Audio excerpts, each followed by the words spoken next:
Hello and welcome to this new lesson. I'm Michael George. If you like making Egyptian friends, one of the things that they will wanna know about you is whether or not you visited the pyramids. So this lesson will give you some vocab to be able to speak with them, and also you will learn some verbs that are used in our daily life. So let's get started. الفراعنة بنوا الأهرامات لأنهم كانوا بيؤمنوا بالحياة بعد الموت.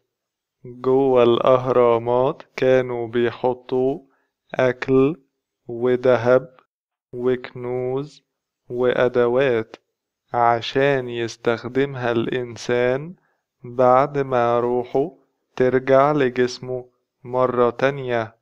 الأهرامات اتبنت قبل ميلاد المسيح بحوالي 2500 سنة.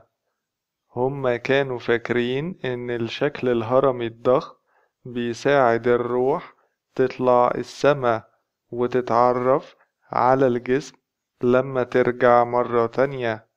Now let's start with analyzing the first sentence. الفراعنة بنوا الأهرامات. الفراعنة بنوا الأهرامات. الفراعنة means pharaohs. بنوا built. الأهرامات the pyramids. This is a simple sentence. الفراعنة بنوا الأهرامات لأنهم كانوا بيؤمنوا بالحياة بعد الموت. لأنهم means because they. كانوا means were and it is conjugated to match the pronoun they. بيؤمنوا means believe. It is also conjugated to match the same pronoun. This expression consists of verb to be plus a verb in the present tense, so it means were believing, and it is the past continuous tense. In the context of our story, it simply means believed. The preposition be means with, and it is usually used after the verb بيؤمنوا. It's like the preposition in English.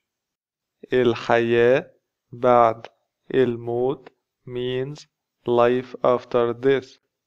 لأنهم كانوا بيؤمنوا بالحياة بعد الموت.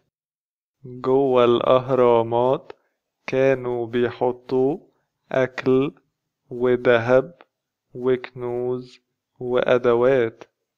جوه means inside, and let's study this word in detail.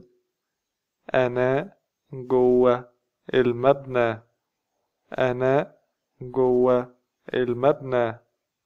القميص جوه الكرتونة. القميص جوه الكرتونة. The word جوه has a similar function to the preposition in, so I can also say القميص في الكرتونة. The last example would be حط دي جوه دي. حط دي جوه دي. Now let's go back to our story. جوه الأهرامات كانوا بيحطوا أكل وذهب وكنوز وأدوات. جوه الأهرامات means inside the pyramids. كانوا بيحطوا means they were putting, and this is the past continuous tense. In the context of the story it means put. أكل means food. ذهب gold. كنوز treasures. أدوات tools. In English, the word and is placed before the final word only, but in Arabic it is repeated each time you add a new word. Let's go to the next sentence. عشان يستخدمها الإنسان بعد ما روحه ترجع لجسمه مرة تانية. عشان يستخدمها الإنسان بعد ما روحه ترجع لجسمه مرة تانية. عشان has two meanings. The first meaning is because. The second meaning is so that. يستخدم means use, and we started this sentence with a verb. The last two characters means here, and they refer to the tools, gold, and the other things inside the pyramids. Sometimes we use the pronoun here to refer to plural things. It's also okay to say hum, which literally means them. So the word يستخدمها means use them. الإنسان a human. بعد means after, and only nouns can be used with this word. What if you wanted to use a sentence? You can add the word ما after the word بعد, and then you can simply use the sentence. In our story, a sentence is used after the word بعد. That's why we added the word ما here. روح means a spirit or a soul. This last character is the pronoun his. ترجع returns. لي means to. جسم means body. This last character is the pronoun his. مرة تانية means once again. عشان يستخدمها الإنسان بعد ما روحه ترجع لجسمه مرة تانية. الأهرامات اتبنت قبل ميلاد المسيح بحوالي 2500 سنة. الأهرامات اتبنت قبل ميلاد المسيح بحوالي 2500 سنة. الأهرامات the pyramids.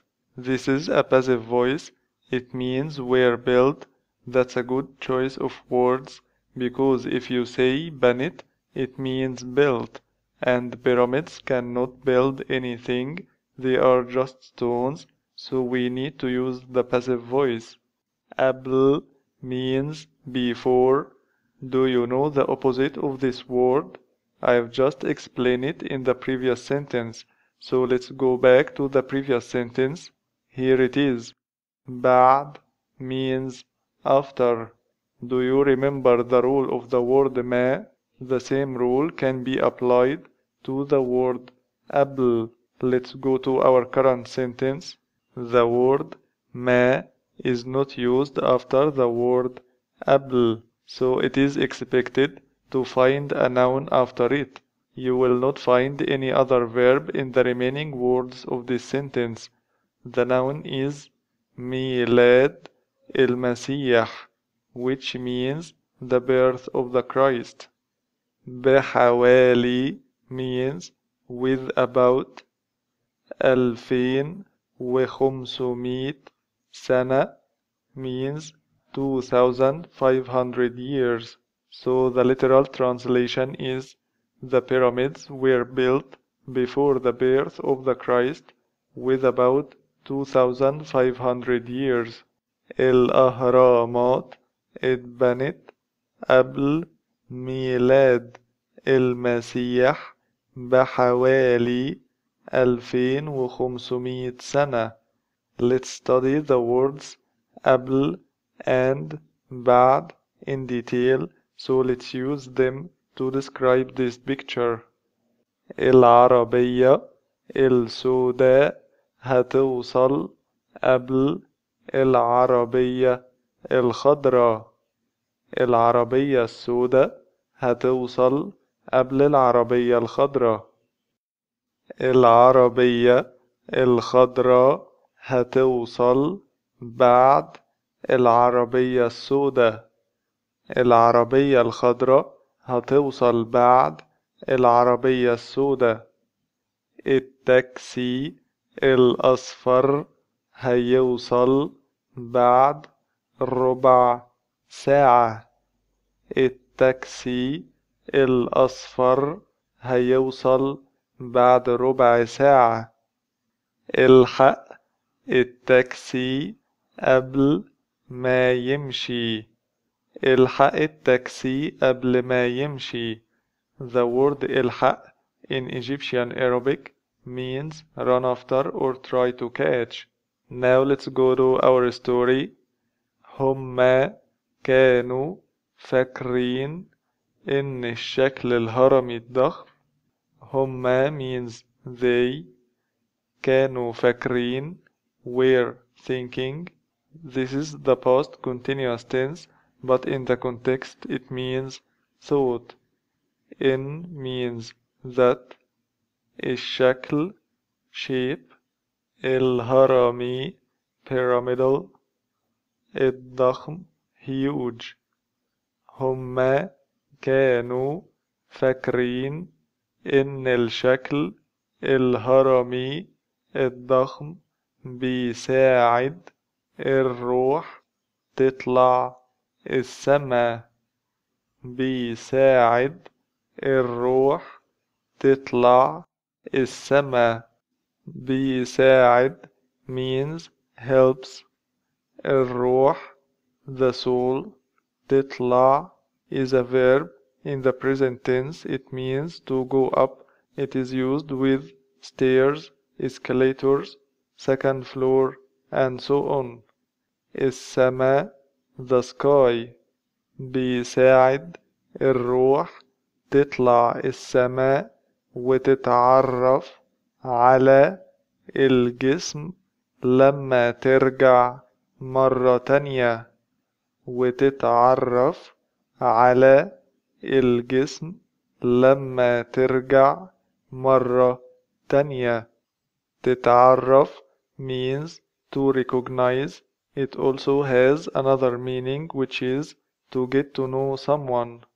على on. It is usually used after the verb تتعرف.